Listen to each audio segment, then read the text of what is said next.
నీ చీకటి పోవాలి, వెలుగు రావాలి. నీ పాపం కడగాలి, కొత్త జీవం కావాలి. ప్రభు దారి చూపిస్తాడు, ఆశను ఇస్తాడు, నీ హృదయం మారుస్తాడు, నీకు ప్రేమను ఇస్తాడు. ఈ రిపెంట్ కాన్ఫరెన్స్ దేని కొరకు? ఒక నూతన ప్రారంభం కొరకు.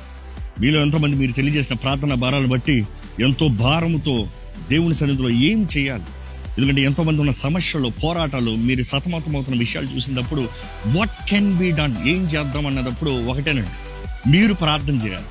మీరు ప్రార్థన చేసే అవకాశం కలిగించాలన్న ఆశతో మన పాపాలు, మన లోపములు, మన అజ్ఞానాన్ని, మన పొరపాట్లు దేవుని సన్నిధిలో ఒప్పుకుని ప్రార్థన చేస్తే, దేవుని ప్రజలమైన మనము, ఆయన పేరు పెట్టబడిన మనము తగ్గించుకుని ప్రార్థన చేస్తే దేవుడు నిశ్చయంగా కార్యం జరిగిస్తాడు, ఒక నూతన ప్రారంభిస్తాడన్న ఆశతో ఈ రిపెంట్ కాన్ఫరెన్స్ ఆర్గనైజ్ చేయబడింది.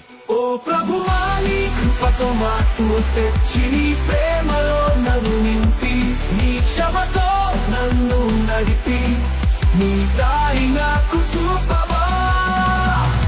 3 రోజులు బలమైన ఆరాధన, దేవుని వాక్యం ద్వారా మనం సరిదిద్దుకునే వాక్యములు, అదే రీతిగా దేవుని సన్నిధిలో ప్రార్థనతో, విజ్ఞాపనతో బలమైన విడుదల, జయము, స్వతంత్రత కార్యాలని పొందుకుందాం. మీ భారాన్ని తీసుకుని రండి, దేవుని పాదాల దగ్గర పెట్టి ఆయన ఇచ్చే స్వతంత్రతతో ఇక్కడ నుండి వెళ్దామండి.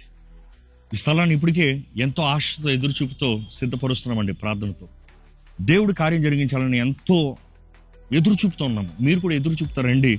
ఎదురుచూపు కలిగిన వారి జీవితంలో దేవుడు నిశ్చయంగా కార్యం జరిగిస్తాడు. అదే సమయం అవసరతలు ఉన్నవారు, పోరాటాలు ఉన్నవారు, మీకు తెలిసిన బంధుమిత్రులు, స్నేహితులు ఎవరైనా సరే, వారికి ప్రార్థన సహాయం కావాలంటే వారిని కూడా తోడుకుని రండి. వారు దేవుని సన్నిధిలో జతపరచబడాలంటే తోడుకుని రండి. వారి జీవితంలో ఒక ఆశీర్వాదకరంగా మీరు మారండి. Come let's pray together. దేవుడే నిశ్చయంగా తగ్గించుకున్న వారి జీవితంలో కార్యం జరిగించినట్లుగా ఎదురు చూద్దాము, ఆశపడదాము.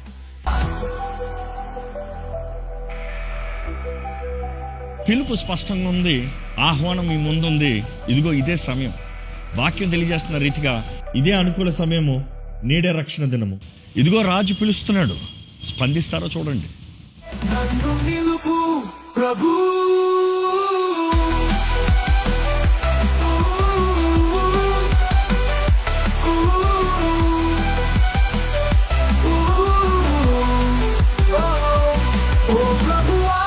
కృపతో మార్పు తెచ్చి, నీ ప్రేమలో నన్ను నింపి, నీ క్షమతో నన్ను నడిపి, నీ దారి నాకు చూపవా.